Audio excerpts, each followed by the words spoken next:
Hello दोस्तों, मैं आनंद चौहान आप सभी का हार्दिक स्वागत करता हूं आपके अपने यूट्यूब चैनल टीचिंग विद आनंद चौहान। उम्मीद करता हूं आप सभी लोग बढ़िया होंगे।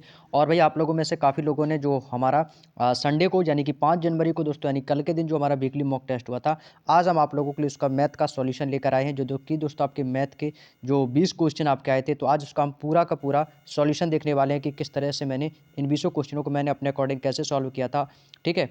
और काफ़ी अच्छा मतलब जो है 20 क्वेश्चन थे, लेवल अच्छा था क्वेश्चनों का। ठीक है, तो उसका जो मैं पूरा सॉल्यूशन है आज की इस वीडियो में करने वाला हूं। तो चलिएगा दोस्तों, मैं वीडियो को स्टार्ट करता हूं। और वीडियो के लास्ट में आप लोग कमेंट करके जरूर बताइएगा कि जो मैं वीडियो बना रहा हूं वो आप लोगों के लिए क्या मैं वीडियो सही से बना पा रहा हूं या नहीं बना पा रहा हूं। भाई मुझे समझ में नहीं आ रहा कि मैं आप लोगों के लिए मतलब बेहतर कर पा रहा हूं या नहीं कर पा रहा हूं। तो आप लोग हमें कमेंट करके एक बार जरूर बता देना कि हाँ बढ़िया चल रहा है, कोई दिक्कत नहीं है। ठीक है, तो इससे क्या मैं सेटिस्फाइड हो जाऊंगा और आप लोगों के लिए ऐसे ही रेगुलर वीकली मॉक टेस्ट और आपका जो मिनी मॉक टेस्ट होता है उसका भी कंटिन्यू आप लोगों के लिए जो सॉल्यूशन है वो ऐसे कंटिन्यू लाता रहूँ। तो चलिएगा दोस्तों, हम करते हैं अपने आज के पहले क्वेश्चन को। और भाई देखो, मैं आपको जो है ना क्वेश्चन की क्वालिटी में आपको बिल्कुल क्लियर करके दिखाऊंगा, ताकि आपको क्वेश्चन पता चल जाए कि हाँ कौन सा क्वेश्चन है। ठीक है, यदि आपको ऑप्शन नहीं दिख रहे हैं तो कोई दिक्कत नहीं, क्योंकि आपने ऑप्शन तो RW के एप्लीकेशन से तो उससे आप लोगों ने ऑप्शन तो देख ही लिए होंगे। तो बाकी का मैं क्वेश्चन का सॉल्यूशन आप लोगों को करा रहा हूँ। ठीक है, और इसका जो PDF है वो मैं आपको टेलीग्राम पर डाल दूंगा, ताकि आपको PDF से भी आप लोग इसके सॉल्यूशन का रिवीजन कर सके। तो भाई पहला क्वेश्चन आपके सामने दिया गया है, कह रहा है कि 8 व्यक्ति 20 दिनों में एक काम को पूरा कर सकते हैं। तो 5 दिन काम करने के बाद उन्हें अगले 8 दिनों में काम पूरा करने का अनुरोध किया गया। तो आवश्यकता को पूरा करने के लिए कितने और व्यक्तियों को समूह में शामिल करना चाहिए। तो देखो, अब यहाँ से देखो 8 व्यक्ति कितने हैं 8, और 8 व्यक्ति हैं वो 20 दिन तक काम करेंगे। तो 8 दिन 8 व्यक्ति यदि वो 20 दिन तक काम करेंगे तो वो कुल काम कितना कर लेंगे। तो भाई इसका टोटल योग कितना हो जाएगा 8 दूनी 16, यानी कि वो आप कहोगे कि जो 20 दिन में 8 व्यक्ति हैं ना वो 160 काम कर लेंगे। कितना काम कर लेंगे, जब 160 काम कर लेंगे। कह रहा है कि 5 दिन काम करने के बाद, अब देखो हमारा टोटल काम कितना हो गया 160। ठीक है, अब उन्होंने क्या कहा कि 5 दिन काम करने के बाद उन्होंने अगले 8 दिनों में काम पूरा करने का अनुरोध किया है। अब देखो यही 20 व्यक्ति, अब क्या बोला है कि यही 20 व्यक्ति, अब जो यही 20 व्यक्ति हैं ना भाई, यानी व्यक्ति कितने 8, अब यही 8 व्यक्ति ने बोला है कि ये 5 दिन काम करेंगे। तो यही 8 व्यक्ति यदि 5 दिन काम करेंगे तो कितना काम कर लेंगे, 8 पंचे 40, यानी कि 40 काम कर लेंगे। लेकिन हमारा जो टोटल काम था वो कितना था 160। अब 160 काम में से इन्होंने कितना काम कर लिया भाई, इन्होंने 160 काम में से 40 काम कर लिए। तो अभी भी हमारा शेष काम बच गया है। तो शेष कितना बचा है, तो इससे ये माइनस कर देंगे। तो अभी हमारा शेष काम कितना बचेगा, तो आपको जो शेष बचा है ना काम, वो भाई इससे माइनस हो जाएगा। तो कितना बचेगा आपको, सर ये बचेगा हमारा 120, यानी कि अभी हमारा शेष काम कितना बचा है 120। तभी पता चला कि अब जो शेष काम रह गया है ना वो अगले 8 दिनों में हमें पूरा करना है। भाई आदेश आया है कि अब अगला जो शेष काम बचा है ना भाई उसको आपको 8 दिनों में पूरा करना है। तो आपने कहा भैया अभी तो हम इस काम को व्यक्ति तो 8 ही हैं, तो 8 दिन में हम कैसे इस 120 काम को करेंगे। तो आप कहोगे हमें और भी व्यक्तियों की ज़रूरत है। तो भाई हमें हमें अपने समूह में कितने और व्यक्तियों को शामिल करना होगा, जिससे जो हमारा शेष काम 120 बचा है वो 8 दिन में समाप्त हो जाए। तो बस आप बिल्कुल सिंपली से फाइंड कर सकते हो। कैसे कि देखो हमारे जो जो हमारा जो काम शेष कितना बचा है 120 काम शेष बचा है। अभी व्यक्ति कितने, तो अभी व्यक्ति तो है 8। अभी हमें कितने व्यक्तियों की और आवश्यकता है, तो भाई हमें नहीं पता कितने व्यक्ति और होंगे। तो मान लिया m व्यक्ति और इस समूह में शामिल हो जाएंगे। ठीक है, और गुणा कितना हो जाएगा 8 दिन, समय कितना है 8 दिन है। तो 8 दिनों के लिए क्या करना है, इससे गुणा कर देंगे भाई 8 दिन तक काम करना है। यानी कि 8 व्यक्ति अब 8 दिन में ही 120 काम को करेंगे। तो और कितने व्यक्तियों की आवश्यकता होगी, तो यहाँ से भाई आप निकाल सकते हो कितना हो जाएगा। तो ये हो जाएगा 120 बराबर 8 अट्ठे हो जाएगा 64 प्लस का हो जाएगा आपका 8 एकम 8 m। ठीक है, तो यहाँ से 8 m निकाल लेंगे तो ये हो जाएगा 8 m बराबर 120 माइनस से 64 कर देंगे तो ये कितना आ जाएगा 56, और 8 से ये कट जाएगा 7 बार, यानी कि m का मान कितना आ जाएगा 7। यानी कि हमें कितने और व्यक्तियों की ज़रूरत होगी, तो आपको सर हमें 7 व्यक्तियों की और ज़रूरत होगी, तब जाके ये काम 8 दिन में समाप्त हो जाएगा। उम्मीद करते हैं समझ में आ गया, यही उस क्वेश्चन का आंसर हो जाएगा। क्लियर। नेक्स्ट क्वेश्चन, अगला क्वेश्चन है क्वेश्चन नंबर 2। अगला क्वेश्चन कह रहा है कि एक चुनाव में 2 उम्मीदवारों ने भाग लिया। चुनाव में 65% मतदाताओं ने अपने मत डाले, जिनमें से 3% मत अवैध यानी कि खराब हो गए, और एक उम्मीदवार को 81,965 मत जो है मिले हैं, और वह कुल वैध मतों का 65% है। यानी कि जो वैध मतों का भाई कुल मत कितने हैं, भाई कुल मत किसको मिले हैं, भाई कुल मत जीतने वाले को मिले। जीतने वाले को कितने मिले 81,965, और ये कुल मतों का कितना परसेंट 65%, तो ये हो जाएगा 65 और गुणे भाई 65% तो इसको भी बटे में लिख लिया। ठीक है, कोई दिक्कत नहीं। अब कह रहा है कि उस चुनाव में नामांकित मतों की कुल संख्या कितनी है। भाई देखो 100% मत थे, अब 100% में से 3% मत है वो अवैध हो गए। भाई परसेंटेज कितने थे हमारे, 100% मत था, उसमें से 3% यदि अवैध हो जाएगा तो कितना बचेगा आपको, सर ये बचेगा हमारा 97%। गुणे अब यहाँ पर देखो 65% जो मतदाता है ना, उन्होंने अपने वोट डाले। देखो हर चीज़ होती है 100%, 65% लोगों ने क्या किया, मतदान किया है, मतदान किया है, ठीक है। और कितने में से भाई, 100% में से, ठीक है। और जो वैध मतों का जो नामांकित मतों की जो कुल संख्या होगी वो अपने आप में कैसी होगी, 100% होगी। तो यहाँ पर गुणा कर देंगे भाई 100 से, बस इसको कैलकुलेट कर लेना है। बस आपको सिंपल सा कैलकुलेट आपको यहाँ से कर लेना है भाई, ठीक है। ये बिल्कुल सिंपल सा मेथड आपको बता रहा हूँ।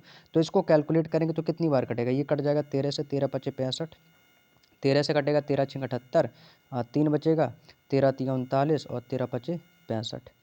अब यहाँ से देखो इसको काटेंगे, ये आपका कट जाएगा 13 से, 13 पचे 65, 5 बार ये कट गया।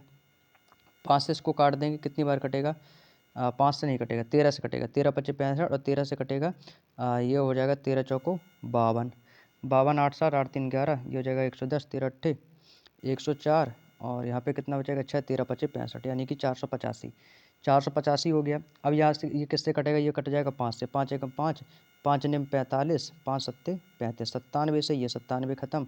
और ये आपका 5 है, ये 5 से ये 2 ख़त्म, 5 दूनी 10, ये कितना बचा आपका 20। तो 20 ये 100 ये आपका 100 ये, तो ये कहाँ पर कितना बचा हमारा, ये बचा हमारा 20 गुणा कितना बचा 100, फिर आपका गुणा कितना है 100। तो यहाँ पर देखो कितने जीरो हो गए, 2, अच्छा यहाँ पर 20 है ना, 2 और 4, ठीक है।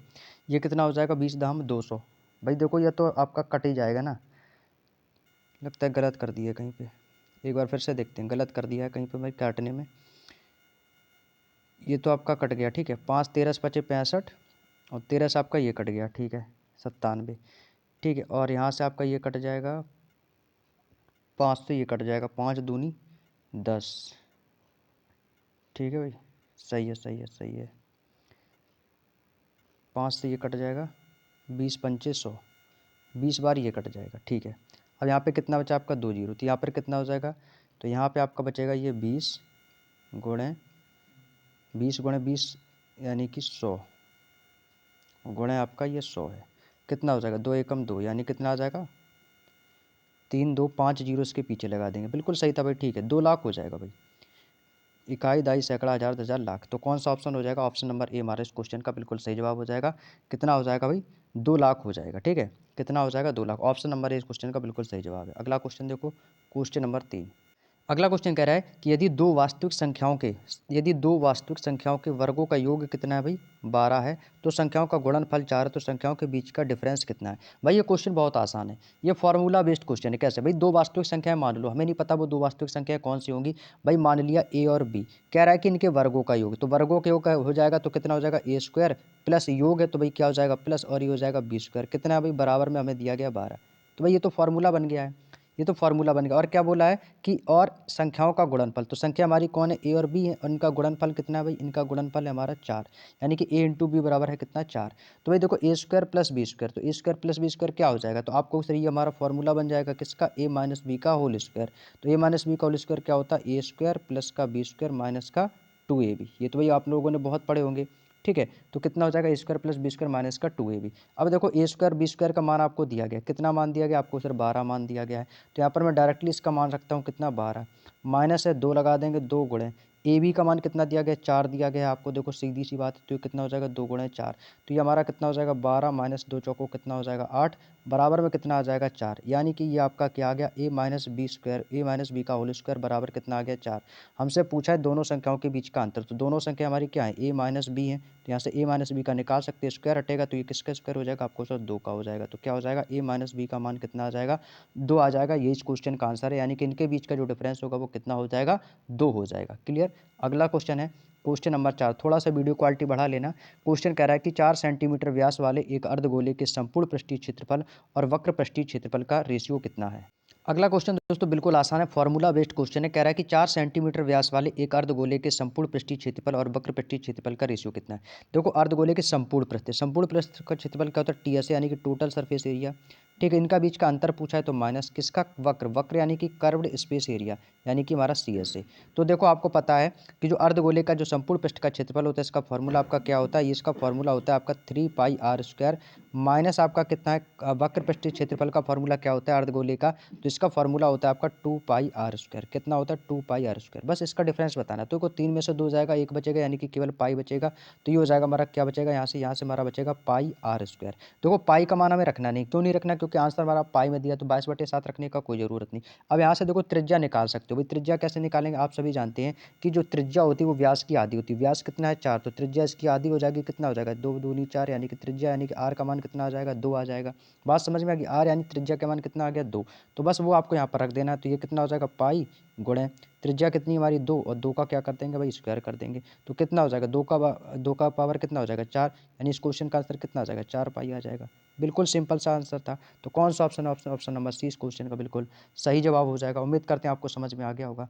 तो चलेगा अगले क्वेश्चन पर चलते हैं। अगला क्वेश्चन है, क्वेश्चन नंबर है हमारा कौन सा था ये, क्वेश्चन नंबर 5। ठीक है, अगला क्वेश्चन है कि यदि शांत जल में नाव की गति 10 किलोमीटर प्रति घंटा तथा धारा की गति 2 किलोमीटर प्रति घंटा है तो धारा के प्रतिकूल और धारा के अनुकूल। भाई आप सभी जानते हो धारा के प्रतिकूल यानी कि धारा की दिशा में, धारा के प्रतिकूल का मतलब होता है धारा की दिशा में। तो धारा की दिशा क्या होती है आपको सर x+y होती है, और धारा की जब विपरीत दिशा में आती है धारा के अनुकूल जाते हैं तो वो क्या होता है आपका x-y होता है। बस क्या करना भाई, आपको कुछ नहीं करना। देखो जल में नाव की गति कितनी है 10 किलोमीटर प्रति घंटा है, और धारा की गति कितनी है 2। तो बस आपको सर इनको जोड़ देंगे तो 10 और 2 कितना हो जाएगा, तो 10 2 कितना हो जाएगा आपका 12 हो जाएगा। ठीक है, और आपका धारा के अनुकूल देखेंगे तो कितना हो जाएगा माइनस हो जाएगा, तो x-y कितना 10 में से 2 जाएगा 8 हो जाएगा। तो बस आंसर आ जाएगा कितना आ जाएगा हमारा, तो आप कहोगे सर धारा के प्रतिकूल और धारा के अनुकूल पूछा, तो धारा के प्रतिकूल कितना हो जाएगा 12 और धारा के अनुकूल हो जाएगा 8। तो बस यही आंसर हो जाएगा हमारा, कौन सा आपका आंसर जो हो जाएगा वो आ जाएगा हमारा जो भी है 8,12 या 12,8, ये इस क्वेश्चन का आंसर हो जाएगा। ठीक है भाई, 8,12 इस क्वेश्चन का बिल्कुल सही जवाब हो जाएगा। क्लियर, चलिए अगला क्वेश्चन। अगला क्वेश्चन है क्वेश्चन नंबर 6। किसी वस्तु के मूल्य में 20% की कमी आ जाती है तो पहले के मूल्य को बनाए रखने के लिए नए मूल्य का कितना परसेंट जो है हमें बढ़ाना होगा। देखो बिल्कुल सिंपल सा क्वेश्चन है, बिल्कुल सिंपल सा क्वेश्चन है भाई। देखो कैसे करना है, देखो भाई 20% की कमी आ रही है, 20% की फ्रैक्शन क्या होती है मैंने आपको लिखा रखी है, बता भी रखा है। 20% की फ्रैक्शन क्या होती है 20/100 यानी कि 1/5। जब 20% की फ्रैक्शन 1/5 हो जाती है, क्या कह रहा है कि कमी आ जाती है। कोई टोटल चीज़ थी हमारी 5 रुपये की, भाई 5 में क्या होगी 1 की कमी होगी, तो वो कितने की होगी 4। यानी वो पहले तो 5 थी, अब उसमें कमी होने पर वो कितने की होगी 4 की कमी होगी। तो भाई पहले था कितना 5, अब हो कितना गया है 4, तो कितने की कमी आई है भाई, कमी आई है 1 की। और जो कमी आई है ना 1 की, वो किस में आई है इस 4 में, क्योंकि कम होके हमसे पूछा है कि नया मूल्य, तो नया मूल्य कितना है हमारा 4 है, क्योंकि पहले 5 था तो अब नया कितना हो गया 4। तो हमसे पूछा कि नए मूल्य को कितने परसेंट बढ़ाना होगा। हमें पुराना मूल्य नहीं है, हमारा पुराना मूल्य तो 5 है, नया मूल्य कौन है हमारा 4 है। तो ये बटे में इसके कितना आ जाएगा 4, और परसेंटेज के लिए गुणा कर देंगे 100 का, 4 से काट देंगे कितनी बार कटेगा 25 चौको 100, यानी कि हमें नए मूल्य में कितने परसेंट की वृद्धि करनी होगी 25% इसको बढ़ाना होगा। यही दोस्तों इस क्वेश्चन का बिल्कुल सही जवाब हो जाएगा। क्लियर, चलिएगा अगला क्वेश्चन है क्वेश्चन नंबर 7। किसी विद्यालय में कक्षा के 10 3 सेक्शन में छात्रों की संख्या का रेशियो 3:5:8 है। यदि तीनों सेक्शन में क्रमशः 15, 30, 12 अधिक छात्र दाखिला लेते हैं तो नए अनुपात 4, 7, 9 के अनुपात में हो जाता है। तो नए दाखिले से पहले छात्रों की कुल संख्या कितनी थी।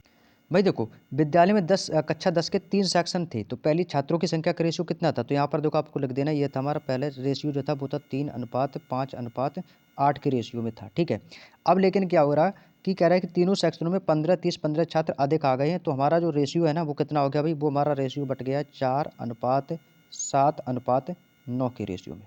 इतनी बात समझ में आ गई। अब आप ये देखो पहले था हमारा 3, तो 3 से कितना हो गया 4, तो भाई कितना बढ़ गया, तो 3 से 4 कितना बढ़ा, आपको सर 1 बढ़ा है। आप कह रहे हो 1 बढ़ा, वो कह रहे हैं नहीं इसमें 15 बढ़े हैं, यानी कि 1 की वैल्यू कितनी दे रही है 15 दे रहा है। ठीक है, यानी 1 का मान कितना दे रहा है 15। ठीक है, इसमें देखो 5 से 7 थे, 5 से कितना था भाई पहले 5 से 7 हो गया, कितना बढ़ गया आप कहोगे सर 2। आप कह रहे हो 2 बढ़ गया, वो कह रहा है नहीं 30 अधिक है, तो कितना हो जाएगा 30, यानी कि 2 का मान कितना हो गया भाई 2 का मान 30। ठीक है, इतनी बात समझ में आ गई आपको। अगला कह रहा है कि यहाँ से देखो 8 थे, अब कितना हो गया भाई, अब रेशियो 8 से इसका रेशियो पहुँच गया 9 पर, तो कितना बढ़ गया 1 बढ़ गया। आप कह रहे हो 1 बढ़ा, वो कह रहा नहीं 15 छात्र देखते, तो ये कितना बढ़ गया 15, यानी 1 का मान कितना दे दिया 15। तो यहाँ से देखो यहाँ पे भी 1 का डिफरेंस 15 है, 1 का मान 15, तो यहाँ से देखो 2 1 2 का मान 30 यानी कि ये भी आपका 1 के साथ 15 का कट जाएगा, 2 एकम 2, 15 दूनी 30 और इसका भी मान 1 का 15 है। यानी कि 1 का मान कितना दिया गया आपको? सर 1 का मान हमें दिया गया है 15। हमसे क्या पूछा कि नए दाखिले में पहले छात्रों की कुल संख्या कितनी थी? भाई आप बताओ पहले छात्रों की कुल संख्या थी कितनी? तो भाई पहले कितने थे भाई? ये थे 3, 5 और 8। तो टोटल छात्र कितने हो गए? 5, 3, 8, 8 और 16। यानी कि जो पहले जो दाखिला वाले जो छात्र थे उनकी संख्या कितनी थी? 16। भाई 1 का मान जब 15 है तो 16 का मान कितना हो जाएगा? तो आप निकाल सकते हो क्या? तो आपको सर ये हो जाएगा हमारा 15 गुणे का 16 कितना हो जाएगा? तो ये हो जाएगा 16 पंचे 80, 16 एकम 16, 16 8 कितना हो जाएगा आपका? 24 यानी कि 240। ऑप्शन नंबर जो भी होगा आपका वो आपका इस क्वेश्चन का बिल्कुल सही जवाब हो जाएगा 240। उम्मीद करता हूँ समझ में आ गया होगा। अगला क्वेश्चन नंबर है हमारा 8। क्वेश्चन नंबर 8 कह रहा है कि यदि लाभ 10% है तो क्रमशः क्या पूछा है कि हमारा क्रय मूल्य तथा विक्रय मूल्य का रेशियो क्या है। हमसे क्या पूछा है भाई? हमसे देखो हमसे पूछा है आपका सीपी और इंटू एसपी यानी कि विक्रय मूल्य का रेशियो। भाई कह रहा है कि लाभ 10% होना चाहिए, यानी कि जो लाभ है ना लाभ, वो लाभ कितना होना चाहिए? लाभ हमें 10% होना चाहिए। और लाभ 10% कब होगा? कि जब हमने वस्तु को कम में खरीदा हो और वस्तु को ज़्यादा में बेचा हो। हमें नहीं पता कि हमने वस्तु को खरीदा कितने में। भाई आपको भाई लाभ कितने का होना चाहिए? 10% का लाभ होना चाहिए। बात समझ में आ गई? जो कि क्वेश्चन में बोला है। भाई आपने मान लिया कि हमने कोई वस्तु थी वो 100 रुपये में खरीदी, और जब आपने 100 रुपये में खरीदी आपको 10 रुपये का लाभ हो गया, तो आपने उसको कितने में बेचा होगा? तो आपको सर मैंने तो उसको 110 रुपये में बेचा होगा। बोलो बात समझ में आई या नहीं? आपने कोई चीज़ 100 में खरीदी और आपने 110 में बेच दी, तो आपको कितने का लाभ हुआ? आपको सर हमें तो 10% का लाभ हुआ, यानी कि 10 का लाभ हुआ। तो हमारा रेशियो कितना आ गया? 100 और 110 का। तो यहाँ से देखो जीरो से आपका ये जीरो खत्म, यहाँ पर क्या बचेगा? 10 और यहाँ पे क्या बचा? 11। तो हमसे रेशियो पूछा था, तो क्रय मूल्य का रेशियो कितना है? तो आपको सर क्रय मूल्य का रेशियो 10 है और विक्रय मूल्य का कितना है? 11। तो ये क्वेश्चन का आंसर हो जाएगा 10:11। उम्मीद करता हूँ बात समझ में आ गई होगी। नेक्स्ट क्वेश्चन, अगला क्वेश्चन है क्वेश्चन नंबर 9 की कोई धनराशि साधारण ब्याज की वार्षिक दर पर 2 साल में 5182 रुपये हो जाती है, तो 3 साल में 5832 हो जाती है, तो उसका मूलधन यानी कि प्रिंसिपल आपका क्या पूछा, प्रिंसिपल क्या होगा आपसे पूछा है। देखो कह रहा है कि कोई धनराशि साधारण ब्याज की दर पर 2 साल में कितना हो रहा है भाई? 5182 रुपये, ठीक है। और 3 साल में, देखो 3 साल में भाई हमें नहीं पता मूलधन कितना। भाई मूलधन आपने मान लिया पी, और वो मूलधन जो है ना भाई, मूलधन क्या होता है? मूलधन प्लस ब्याज। तो हमारा मिश्रधन क्या होता है? टोटल जो मिश्रधन होता है वो होता है मूलधन प्लस ब्याज। और मूलधन पर ब्याज कितने का मिल रहा है? 3 साल में। तो 3 साल में क्या क्या निकालना? ब्याज। तो ये क्या हो जाएगा हमारा? मूलधन प्लस आपका 3 साल का ब्याज यानी कि सिंपल इंटरेस्ट, ठीक है। साधारण ब्याज बराबर कितना मिल जाता है हमें? 5832 रुपये। और अगला कह रहा है कि जो धनराशि साधारण ब्याज की दर पर भाई मूलधन हमारा पी है, प्लस 2 साल में कितना हो जाता है? यानी कि 2SI यानी कि सिंपल इंटरेस्ट बराबर 2 साल में कितना मिल रहा है हमें? 2 साल में मिल रहा है 5182 रुपये। तो देखो यहाँ से निकाल लो इनके बीच का अंतर। तो भाई 1 साल का निकाल लेंगे, तो 1 साल का कितना मिल रहा है? तो देखो पी से पी आपका खत्म, 3 में से 2 जाएगा 1, यानी कि 1 ब्याज, यानी 1 साल का ब्याज हमारा कितना आ जाएगा? तो इससे ये घटा देंगे, 2 में से 2 जाएगा 0, 13 में से 8 जाएगा 4, 7 में से 1 जाएगा 6, 13 में से 8 जाएगा 5 बचेगा भाई, 13 में से 8 जाएगा 5, 7 में से 1 गया 6, यानी कि 1 साल का कितना आ गया? 650। जब 1 साल का 650 हमें निकालना है इसका मूलधन यानी कि पी। तो भाई मूलधन चाहो तो आप यहाँ से रख के निकाल सकते हो। तो ये कितना हो जाएगा? तो 650 का मान इसमें धर देंगे 2SI में, ठीक है। चाहो तो आप पहले वाले से निकाल दो चाहे दूसरे वाले से निकाल दो, जिससे आप निकाल सकते हो, दोनों से निकल आएगा, ठीक है। तो मैं इसको दूसरे वाले से निकाल देता हूँ। तो 650 1 साल का, तो 2 साल का कितना हो जाएगा? तो आपको दूसरी हो जाएगा 6 दूनी 12 1 यानी कि 1300। बात समझ में आ गई? 1300 कैसे आ गया? इसकी मैंने आपस में गुणा की, क्योंकि ये P प्लस का 2SI में इसकी गुणा कर दी। जब 1 SI बराबर ये है तो 2SI बराबर 650 बराबर किसके? 5182 के। यही आप उसको ऊपर वाले में कर सकते थे, 3SI में इसकी गुणा कर देते तो और बराबर में 5832 कर देते थे। तो यहाँ से हम निकाल लेंगे पी का मान। तो पी का मान कितना हो जाएगा? 5182, और माइनस का कितना हो जाएगा आपका? 1300। माइनस कर देंगे तो यहाँ से मूलधन हमारा निकल के आ जाएगा। तो ये मूलधन कितना आ जाएगा हमारा? 2, यह आ जाएगा 8, और 11 में से 3 जाएगा 8, और यहाँ पे आपका बचेगा 3, 3882। तो कितना आ जाएगा इस क्वेश्चन का राइट आंसर? तो इस क्वेश्चन का जो राइट आंसर वो आपका 3882। क्लियर? चलिए अगला क्वेश्चन नंबर 10। अगला क्वेश्चन कह रहा है कि ए बी से 28% कम है तथा सी ए और बी के योगफल से 25% कम है, तो सी ए से कितने परसेंट दशमलव के एक स्थान तक सही है या अधिक है? ठीक हो, देखो दो बंदे हैं, कौन कौन से? ए और बी है, ठीक है। ए है और कौन सा? बी है। ए कह रहा है बी से 28% कम है। कौन कम है? ए। किससे? बी से। तो बी को मान लिया 100, तो 100 से ये कितना? 28% कम है। तो यदि ये 100 में से 28 माइनस कर देंगे तो ए कितना हो जाएगा आपको? सर ए आ जाएगा हमारा 72, यानी कि ए यदि 72 है तो 20 से कितना है आपको? सर ये 28% कम है, ठीक है। अब आगे बोला कि सी जो है ना, सी वो ए और बी के गुणन, ए और बी के योगफल से। तो भाई ए और बी का योगफल कितना है? अब यहाँ से देखो हमसे सी के बारे में पूछा, तो भाई इनके दोनों का योगफल कितना है भाई? 100 ये 72, ये तो कितना हो जाएगा? 172। अब भाई जिसको इनका जो टोटल योग किया तो ये कितना आ गया, तो आपको सर ये आ गया हमारा 172, क्योंकि ए और बी के योगफल से 25% कम है, तो हर चीज़ होती है 100%, तो भाई ए और बी का योगफल 172 से 25% कम है, तो कितना हो जाएगा भाई, ये आ जाएगा 75/100, 75/100 कैलकुलेट कर लेंगे तो ये कितनी बार कटेगा, 25 से कट जाएगा, 25 तियाँ 75 और 25 चौके 100, 4 से कट जाएगा, 4 चौको 16 और 4 तियाँ 12, 43 तियाँ कितना हो जाएगा, तो 3 त्रिका 9 और 3 चौके 12, तो ये आ गया हमारा 129। अब यहाँ से देखो ए अनुपात सी का मान निकालना है, क्योंकि हमसे सी और ए का पूछा है ना, सी और ए का कितने % है, तो ए का मान कितना है हमारा 72 है और सी का मान कितना है हमारा 129 है। तो बस यही पूछा है कि सी जो है ना वो ए से कितना % ज़्यादा है, तो भाई ए 72 है, सी कितना है 129 है, तो कितना ज़्यादा हो गया, कितना ज़्यादा हो गया, तो आप कहोगे सर ये जो है ना इससे माइनस कर देंगे, 9 में से 2 जाएगा आपका 7, 12 में से 7 जाएगा 5, 57 ज़्यादा है किससे, इस 72 से, 72 से ही तो ज़्यादा है सी, तो ये हो जाएगा 57 बटे में कितना आ जाएगा आपका 72 गुणा कर देंगे 100, बस कैलकुलेट कर लेंगे इसको, तो ये कितना आ जाएगा, तो ये 72 से काटेंगे 4 से काट दें क्या, 4 एकम 4, 4 से नहीं कटेगा, 4 से नहीं कटेगा, इसको काट देते हैं, 4 एकम 4 से काट देंगे तो ये कट जाएगा, 4 एकम 4, 4 तियाँ 4 चरवट्ठे 32, 18 बार ये कटेगा, 4 से काट देंगे, 4 दूनी 8, 4 पंचे 20, 25 बार, 18 से कटेगा तो 18 दूनी 36, 18 तियाँ 54, नहीं कट रहा है तो 6 से काट देंगे, तो 6 एकम 6, 3 से काट देंगे इसको, 3 से कटेगा 3 छंग 18, 3 से कट जाएगा, 3 एकम 3, 2 बचेगा, 3 निम 27, 19 बार ये कट गया, ठीक है, तो ये कितना हो जाएगा 19 गुणे 25/6, ये हो गया हमारा 19 गुणे 25/6। तो भाई इसको देखो यहाँ पर मैं कैलकुलेशन करके आपको दिखा देता हूँ, तो 19 की गुणा 25 की गुणा 9 में करेंगे, 25 निम्मा हो जाएगा 225, 225 की 5 और कैरी करेगा 22, 25 से कम 25, 25 22 कितना हो जाएगा आपका, हो जाएगा 47, बटे में कितना है आपका 6, तो 6 से इसको भाग देंगे, कितनी बार जाएगा, ये कट जाएगा आपका 6 सत्ते 42, 42 5 बचेगा 55 हो जाएगा, 6 निम्मा 54, फिर एक बचेगा तो 79.2 आ जाएगा, तो एक ही ऑप्शन 79.2 वाला ऑप्शन नंबर ए क्वेश्चन का बिल्कुल सही जवाब हो जाएगा, 79.2%। क्लियर। चलिए अगला क्वेश्चन, क्वेश्चन नंबर 11। अगला क्वेश्चन दोस्तों बहुत ही आसान है, कह रहा है कि दो संख्याओं के मासा और लासा का गुणनफल 216 है, यदि एक संख्या 12 है तो इन दोनों संख्याओं का रेशियो क्या। भाई ऐसा क्वेश्चन बहुत ट्रेंडिंग में पूछता है। पहली वही फार्मूला है आपका, क्या हो जाएगा ए इंटू बी, माना कि पहली संख्या गुणा दूसरी संख्या बराबर क्या हो जाएगा हमारा लासा गुणा मासा, बस यही तो होता है, यही तो होता है भाई हमारा फार्मूला, क्या होता है एलसीएम इंटू एचसीएफ, यानी कि पहली संख्या गुणा दूसरी संख्या बराबर लासा गुणा मासा। तो देखो पहली संख्या हमारी कितनी दी, एक संख्या कितनी है 12 है, यानी कि पहली संख्या 12 है, हमसे क्या पूछी दूसरी संख्या, तो दूसरी संख्या का हमसे रेशियो पूछा है, तो 12 गुणा बी, दूसरी संख्या मान लिया बी है बराबर एलसीएम कितना 12, भाई कह रहा है कि इनका जो मासा है ना भाई लघुत्तम समावर्तन का गुणनफल, तो गुणनफल कितना 16, तो ये एलसीएम और एचसीएफ यानी दोनों का मान कितना दे रखा है इन्होंने 216 दे रखा है, बस हो गया। तो 12 से इसको काट देंगे, 12 से कितनी बार कटेगा, 12 एकम 12, यहाँ पे आपका कितना बचेगा 12 एकम 12 9 बचेगा और 12 अट्ठे 96, कितना हो गया 18, तो यहाँ से बी का मान कितना आ गया आप कहोगे सर 18, बी का मान कितना आ गया आप कहोगे सर यहाँ से 18 एक। अब यहाँ से देखो ए अनुपात बी का रेशियो पूछा है, तो ए का अनुपात कितना था, ए का मान था 12, अनुपात बी का मान कितना आ गया 18, बस काट देंगे 6 दूनी 12, 6 से कटेगा 6 3 18, तो ए और बी के रेशियो का अनुपात कितना आ गया 2:3, यही इस क्वेश्चन का आंसर हो जाएगा। Next question, question number 12।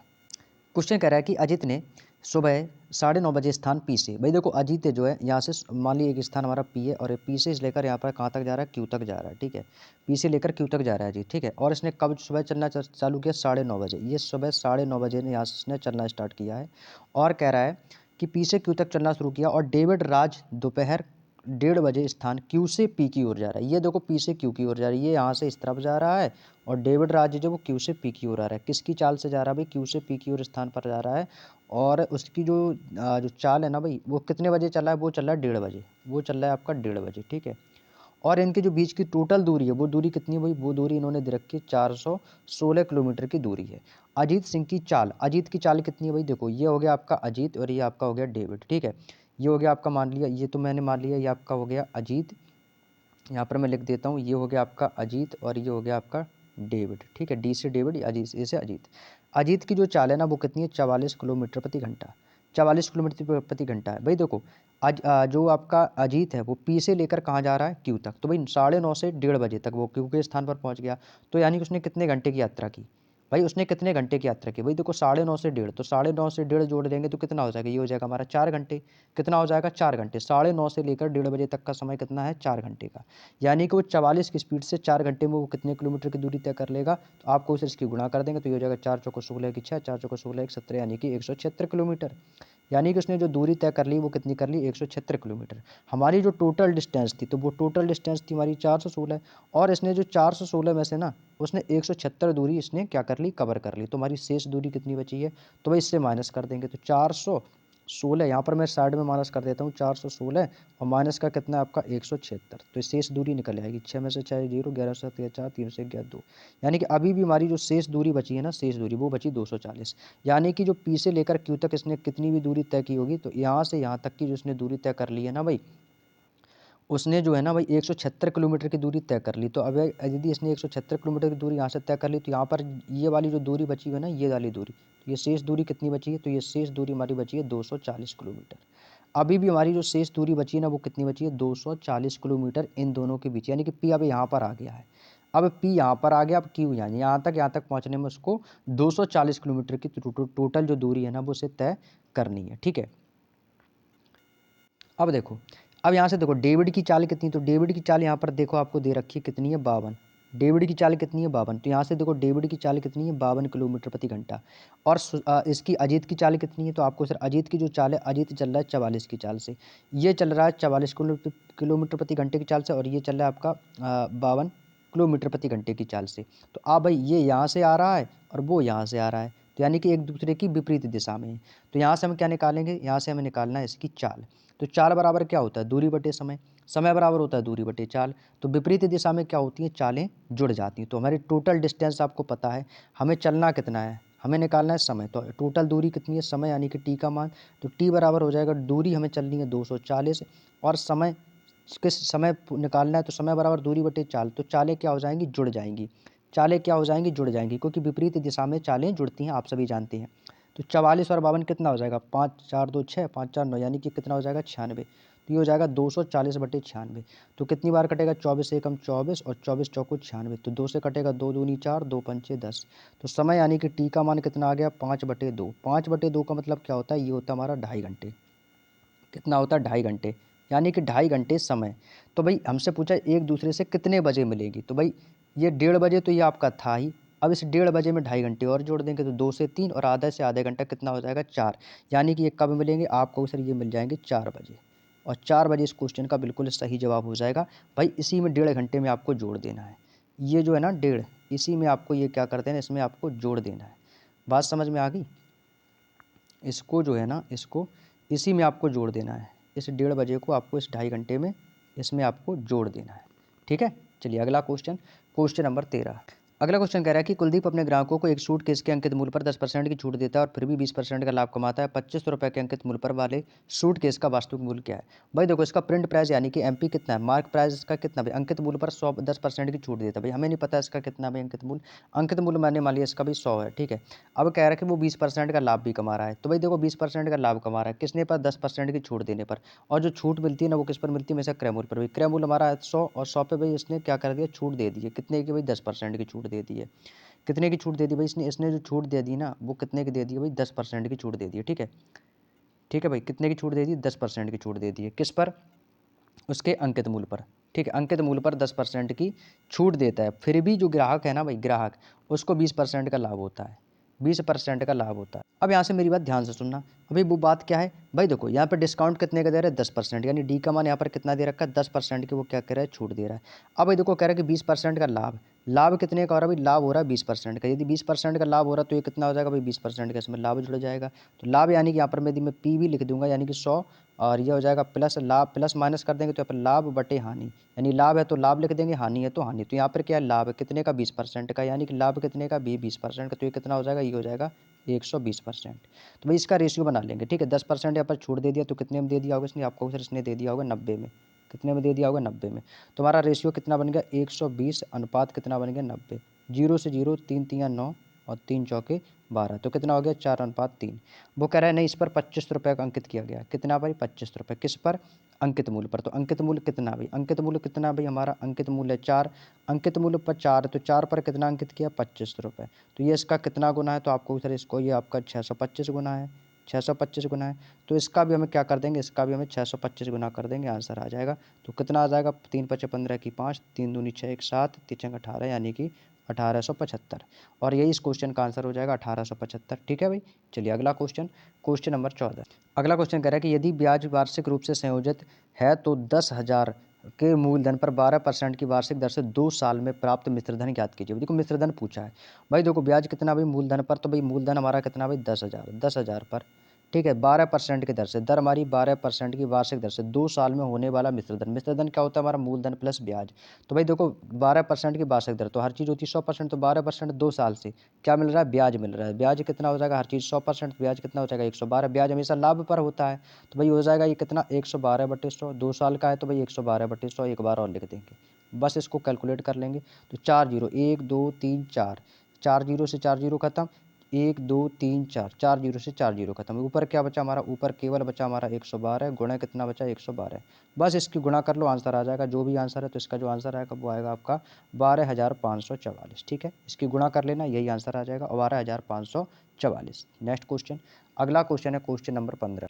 अगला क्वेश्चन करें कि यदि संख्या कौन सी हमारी 3, यहाँ पर संख्या देखो मैं आपको लिख देता हूँ, संख्या हमारी जो कौन कौन सी है, संख्या जो हमारी वो है आपकी 34 के 5 6 के किससे विभाजित है, कह रहा है कि यदि ये 6 से विभाजित है तो के का सबसे बड़ा मान क्या होगा। तो ये देखो 6 का डिविजिबिलिटी रूल क्या क्या हो जाएगा, 3 × 2, यानी कि ऐसा कर लो भाई 6 का गुणनखंड कितना हो जाएगा, 3 दूनी 6। कितना हो जाएगा भाई, 6 का फैक्टर क्या कितना हो गया, 3 दूनी 6। यानी कि यदि मैं के का मान जो रखना है वो क्या रखना है भाई, 6 से विभाज्य जो, तो के का सबसे बड़ा मान। तो भाई इसको ऑप्शन से करना, ठीक है, इसको आप ऑप्शन से करेंगे ना तो सबसे आसान तरीके से ये हो जाएगा। ठीक है, यदि आप इसको ऑप्शन से करोगे, ऑप्शन से करेंगे ना तो ये बहुत ही आसान मतलब हो जाएगा, बहुत ही आसान। तो यहाँ पर आपको क्या करना भाई, देखो यहाँ पर क्या करना भाई, देखो यहाँ पर आपको के का मान देखो ऑप्शन में मैं रख लेता हूँ उसका 6। ठीक है, मैं क्या रख लेता हूँ 6, क्योंकि इसका राइट आंसर जो है वो 6 ही होगा। तो मैं इसका के का मान रख लिया, यहाँ पर भी 6 रख लिया, के का मान यहाँ पर भी 6 रख लिया। भाई सबको जोड़ दो, कितना हो जाएगा 4 3 7 6 13, 13 5 कितना हो जाएगा 18, 18 6 24, और 24 और 6 कितना हो जाएगा आपका 24 और 6 कितना हो जाएगा आपका 30। भाई इनका टोटल योग कितना आ गया 30, 30 हो गया ना। तो बस तो इसका मान कितना आ गया 30, और जो 30 है ये 3 से हमारा कट जाएगा, कितनी बार 3 दाम 30, ये देखो कट गया ना भाई। तो बस जब ये कट गया सेटिस्फाइड हो गया, यानी कि हमारा जो के का मान आएगा वो कितना आएगा 6 ही आएगा। क्लियर। अगला क्वेश्चन, क्वेश्चन नंबर 16। अगला क्वेश्चन कह रहा है कि किसी परीक्षा में उपस्थित होने वाले सभी छात्रों में से 45% छात्र लड़के और शेष लड़कियां। भाई देखो टोटल हमारे जो बॉयज़ है ना, बॉयज़ अपने आप में 100% के भाई लड़के हैं और कौन है लड़कियां। ठीक है, यदि कह रहा है कि सभी छात्रों में से यदि 45% लड़के, लड़के कितने हैं 45%, तो लड़कियां कितनी हो जाएंगी, तो लड़कियां हो जाएंगी हमारी 55, क्योंकि 45 55 कितना हो जाएगा 100। भाई इसको काट देंगे तो कितनी बार कटेगा 5 से, तो 5 में 45 और 5 से कट जाएगा 11 बार, कितनी बार 11 बार। इसके साथ में देखो अपनी तरफ से एक जीरो बढ़ा लो, जीरो क्यों बढ़ाएंगे, तो जीरो से हमारी कैलकुलेशन आसान हो जाएगी। ठीक है, कैलकुलेशन सरल हो जाएगी। तो भाई इसके पीछे भी जीरो लगा दे, इसके पीछे भी जीरो लगा दे, जीरो लगाने से कोई फर्क भी नहीं पड़ेगा क्वेश्चन पर, क्वेश्चन तो वही रहेगा। ठीक है, तो जीरो से क्या होता है भाई कैलकुलेशन हमारी आसान हो जाएगी। तो 90 से कितना आपका 110। अब क्वेश्चन में बोला कि यदि 60%, आगे क्वेश्चन में बोला कि यदि 60% लड़के और 70% लड़कियां पास हो गई हैं। भाई जब भी बोले कि पास होगी तो आप हमेशा फेल वालों का निकालो। यदि आप बताओ जब 60% यदि लड़के फेल हो पास हो गए हैं, यदि 60% पास हो गए हैं तो फेल कितने हो गए होंगे, तो आपको सर फेल हो गए होंगे 40%। 60% लड़के पास हो गए तो फेल कितने हुए 40%, हमें निकाल देना फेल वालों का।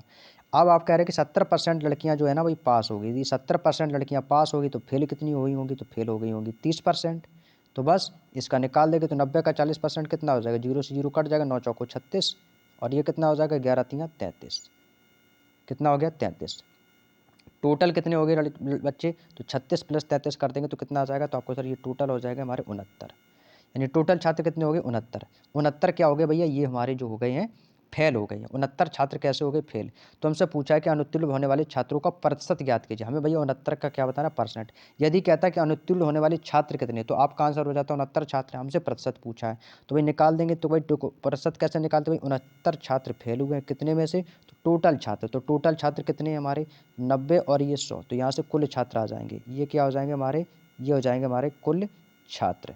तो जोड़ देंगे कुल छात्र कितने 90, 110 कितने हो जाएंगे 200। कुल छात्र कितने थे हमारे 200 और परसेंटेज निकालने के लिए गुणा कर देंगे 100 से। 100 से 100 आपका जीरो खत्म, 2 से कट जाएगा कितनी बार 2 3 6 2 चौको 8 2 पंचे 10। तो 34.5%। Option number A is the right answer. उम्मीद करता हूँ सबका आंसर आ गया होगा। अगला क्वेश्चन, क्वेश्चन नंबर 17। अगला क्वेश्चन बिल्कुल आसान है। कह रहा है कि 5 संख्याओं का औसत 7 है। भाई देखो 5 संख्याओं का औसत कितना है भाई 7 है, तो इनका टोटल योग कितना हो जाएगा 5 सत्ते 35। 5 संख्याओं के यदि 7 है तो टोटल योग कितना हो जाएगा 5 सत्ते 35, इनका योग हो जाएगा।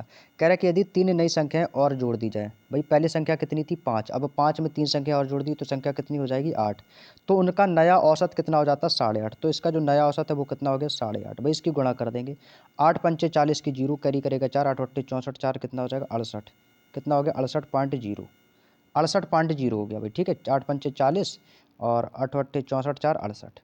अब क्या कह रहा है, तो उन तीनों नई संख्या का औसत कितना है। भाई देखो 5 में से हमने कितना जोड़ा 3 जोड़ा, तो भाई इनके बीच का अंतर कितना है भाई, इनके बीच का अंतर है 3, और हमें इन्हीं का औसत बताना है, हमें इन्हीं का क्या बताना है औसत।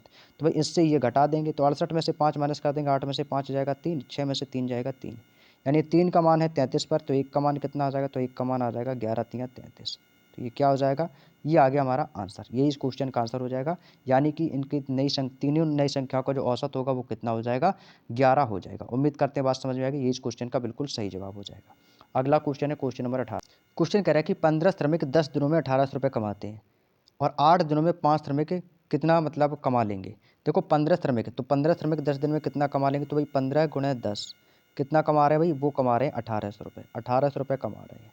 तो 15 दामान कितना हो जाएगा आपको सर 150, यानी 150 की वैल्यू कितनी दी गई 1800। 150 की वैल्यू कितनी दी गई आपको सर, 150 की वैल्यू दी गई 1800।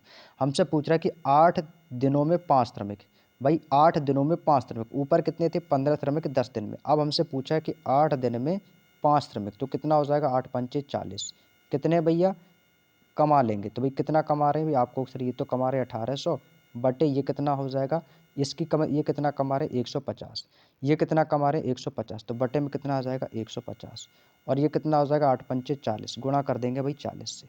बस इसको कैलकुलेट कर लेंगे कैसे, जीरो से आपका ये जीरो खत्म, 15 से काटेंगे तो ये कितनी बार कटेगा 15 एकम 15, 3 बचेगा, 15 दूनी 30, यानी कि 120 हो जाएगा। और 12 दूनी कितना हो जाएगा, 12 चौको कितना हो जाएगा 48, तो ये हो जाएगा आपका 120 गुणे 4, 12 चौको 48, यानी कि 480। और 480 क्या हो जाएगा, ये इस क्वेश्चन का बिल्कुल सही जवाब हो जाएगा। क्लियर। अगला क्वेश्चन है आज का second last question.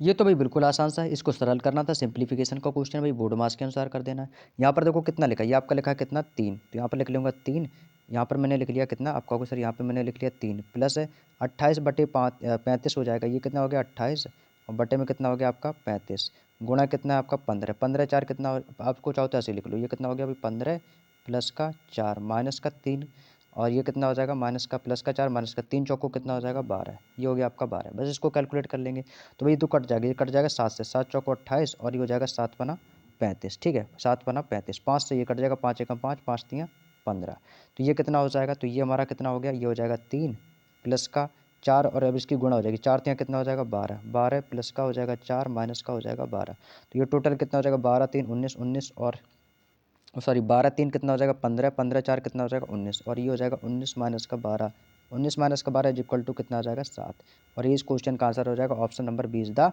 Right answer. बिल्कुल आसान था। अगला क्वेश्चन आज का दोस्तों हमारा अंतिम और लास्ट क्वेश्चन। अगला क्वेश्चन तो भाई बिल्कुल ही आसान है। कह रहा है कि दो संख्याओं के बीच का अंतर कितना 48 है। भाई मान लिया हमारी दो संख्याएं कितनी है, ए अनुपात बी, ए अनुपात बी मान ली, ठीक है, और इन दोनों संख्याओं का अनुपात कितना भाई 7:3 है। वो कह रहा है कि इनके बीच का जो अंतर है ना भाई, इनके बीच का जो अंतर है ना वो कितना बोला है 48। आप बताओ इनके बीच का अंतर कितना है भाई, आपके अकॉर्डिंग अंतर कितने का भाई, मेरे अकॉर्डिंग 4 का। आप कह रहे हो 4 बुनिंग अंतर कितने का बोल रहा है, वो कह रहा है 48 का अंतर है। आप कह रहे हो अंतर 4 का, वो कह रहा है कि नहीं अंतर जो 48 का है, यानी 4 का वैल्यू 48, तो 1 का मान कितना हो जाएगा 4 एकम 4 और 12 चौको 48, यानी 1 की वैल्यू कितनी आ गई 12। जब 1 की वैल्यू 12 है तो कह रहे इन दोनों संख्याओं का योग क्या है, तो भाई 7 और ये 3, तो इन दोनों का योग कितना हो जाएगा भाई, इनको जोड़ देंगे तो 7 3 कितना हो गया 10, ये 10 हमारा क्या निकल के आ गया, ये आ गया योग। तो भैया इनका योग पूछा है, तो योग कितना है 10, जब 1 का मान 12 है तो 10 का मान कितना हो जाएगा, तो ये हो जाएगा हमारा 12 गुणा का 10 इज इक्वल टू कितना हो जाएगा 120। कितना हो जाएगा 120 और यही इस क्वेश्चन का आंसर हो जाएगा। तो 120 इस क्वेश्चन का बिल्कुल सही जवाब हो जाएगा। उम्मीद करते हैं दोस्तों बात समझ में आ गई। तो दोस्तों ये मैं आप लोगों के लिए कल का यानी कि जो 5 तारीख को जो मिनी मॉक टेस्ट हुआ था और उसका संडे वीकली मॉक टेस्ट जो कि हर संडे को होता है, तो उसका दोस्तों मैंने आपका जो सॉल्यूशन है वो कंप्लीट करा दिया। ये 20 क्वेश्चन थे और अपने आप में एक जो मैथ का जो क्वेश्चन का लेवल कहें तो भाई अच्छा लेवल था। कुछ ज़्यादा टफ क्वेश्चन भी नहीं थे, मतलब अच्छे लेवल के क्वेश्चन थे। उम्मीद करता हूँ आप लोगों ने ये सारे क्वेश्चन अच्छे से समझ लिए होंगे। तो इसका पीडीएफ मैं आपको टेलीग्राम चैनल पर अपलोड कर दूंगा। और भाई कमेंट भी करके बता दिया करो कि भाई क्लास कैसी लगी है भाई, ठीक है, ताकि मुझे पता तो चले कि हाँ मैं वीडियो आप लोगों के लिए सही से बना पा रहा हूँ या नहीं बना पा रहा हूँ। यदि कोई सुधार करना हो तो भाई मुझे कमेंट करके बता देना, तो मैं उस पर ज़रूर सुधार करके आपको थोड़ा-सा और अच्छे से अच्छा समझाने का प्रयास ज़रूर करूँगा, ठीक है? तो कमेंट करके बता दिया करो तो थोड़ा-सा अंदर से मुझे भी तो लगे कि हाँ, मैं आप लोगों के लिए इतनी मेहनत कर रहा हूँ, तो भाई इसका कुछ ना कुछ भाई रिज़ल्ट आ भी रहा है या नहीं आ रहा है, ठीक है? तो कमेंट करके बता दिया करो, ठीक है? और किसी भी चीज़ की प्रॉब्लम हो तो कमेंट करके पूछ लीजिएगा और बाकी का मिलते हैं अब आप लोगों से नेक्स्ट क्लास में, तब तक के लिए सभी को जय हिंद, जय भारत।